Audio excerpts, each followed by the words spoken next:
Welcome to the pursuit of truth. I hope my hand isn't covering the microphone. Where am I? I'm here, aren't I? Okay. So, a little bit controversial, this subject, as you can expect. Today is it the 5th or 6th of June? I can't remember now. It's the 5th, I believe, of June, 2019. The 75th anniversary of the end of the Second World War. Actually, it might not be the end of it. It might just be the Normandy launch. It was on Sky News anyway, and many other news outlets, I'm sure, around the world. Donald Trump, the Queen, and Theresa May, and other white people have gone to, so-called white people, have gone to commemorate the end of the Second World War. Now, my initial reaction to this, and this also I felt with Britain's Got Talent as well. If you've seen that show, the winner of Britain's Got Talent was a serviceman. So this idea of murderers being commemorated, I think I have a little bit of a problem with. Because if we look at it factually they are murderers. They did go out and kill people. That is the definition of a murderer, isn't it? And I know that is a loaded term, and I'm using it purposely to. I'm not trying to create controversy. I just want the truth of the matter, because a lot of the times the Second World War is celebrated. Celebrated in movies, celebrated by news events and events around the world, and maybe there was a cause for it. The problem is do we really know what those people in the higher up echelons, what their motives were for this Second World War? Was it about the aspect that the Second World War these days is talked about is to do with the annihilation of the Jews, the Holocaust? Now, was that the motive of Winston Churchill and I've forgotten his name now. I should have looked it up before I started. The American president at the time. Was it their motive to free the Jews, to save them? I don't think so, because I'm pretty sure that in history, when I was taught at school, that the British didn't want the Jews coming to England, and that's why they went to buy and cut up Palestine, recall it Israel, whatever the history is behind that. Let's not get into that. Yeah, but so they were as anti-Semitic as the Germans are allegedly in that time period. I feel sorry actually for Germans, that they have to go through this time and time again, every single year, having to apologize, having to think about something that most of them, wouldn't have been involved with, had nothing to do with anyway. But the past has to be kept raked up, and I understand part of the reason why. I know we don't want these things to happen again. And then I was thinking about these other aspects of these soldiers being they're talked about as being brave, as being this, that, and the other. Maybe there is aspects of that. Depends how you look at it, I guess. But the fact is, their actual key function was to actually kill other human beings, people that looked exactly like them, because of the people at the top's ideology. Most of the people down below actually dying and killing probably didn't share the thoughts of those above, who were at safety in their bunkers, like Winston Churchill and Adolf Hitler, the safety of their war rooms, getting people below to do whatever they wish, and that hasn't changed, despite we've advanced apparently.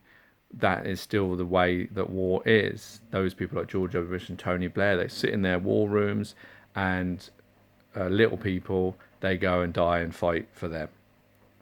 And often they don't believe in the cause. Some of them, they like killing. And that's why they like this. They like the adventure and the thrill of that. Anyway, that's another subject. But are they murderers? I don't know. The problem is that I was thinking about is, how do you break that down? How do we look at it? How do we ascertain how we should be looking at these events?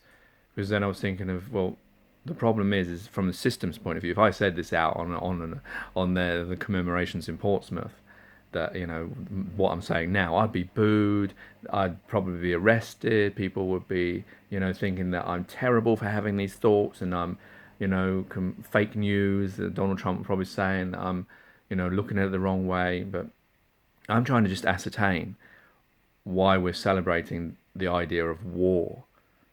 Now, that's because of the way we're brought up into believing that war is heroic. I mean, fighting for certain things is heroic. If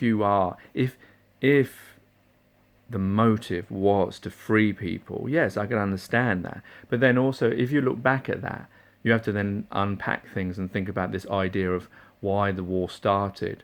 It was to do with possession. It was to do with, well, power and possession, probably hand in hand. Hitler taking bits of land that he thought he could own, and that gave him power over the rest of Europe. And Britain didn't want Germany having that power. They wanted the power, so that's why they wanted him not to be able to do that. And that same aspect of power ratio fighting is what a lot of the wars have been about in the past, and now and in the future will be. That issue is never going to be resolved. But the problem is then it depends how you look at this idea of possession. Because if you believe in the idea of possession, then yes, you could follow through and say, yes, these soldiers are heroic because they were, doing this, and Hitler was bad, and this, that, and the other. But if your idea of possession is wrong, if you don't believe that we as human beings shouldn't possess anything, and we're taught to possess things through Christmas, through birthdays, through Easter, through all these celebrations. A lot of them are all teaching us about possession. Birthdays being a key one. Here is your birthday present. It is for your birthday. It is for you to keep. Now, yeah, I suppose there are certain things that we have possession of, but do we have possession of everything? Like land, this land that we have just found ourselves upon. And a lot of it, if you believe in religion, if you believe in God, God gave mankind, this made up name, the earth, whatever it was really called, and then we've taken it upon ourselves through history to divide bits, and it's changed hands lots of times, and a lot of it's to do with where people move from place to place. So it's not like it was God given that the English would be in England and the Americans would be America, and China, Africa. That's happenstance. Is that a real word? It just happened to be that's the way that people moved, and that's where they found themselves, and that's what they fought for, and they called it those things, and they built upon that land. But it's not destined in that way. So the idea of possession, I have a problem with, because I don't believe we do possess the earth. I don't believe we should possess the earth. I believe it's equally each one of ours. And so therefore there should be no need for passports. There should be no need for greed. There should be no need for us to fight each other, because if you say that the idea of this land is yours, if you believe that as a false doctrine, then if that was not taught in schools, then maybe Hitler and Mussolini and people of the past would not have done these things, because they would not have the understanding of possession, because it would have been all of ours, and then that would never cross their mind. And yeah, that may be idealistic.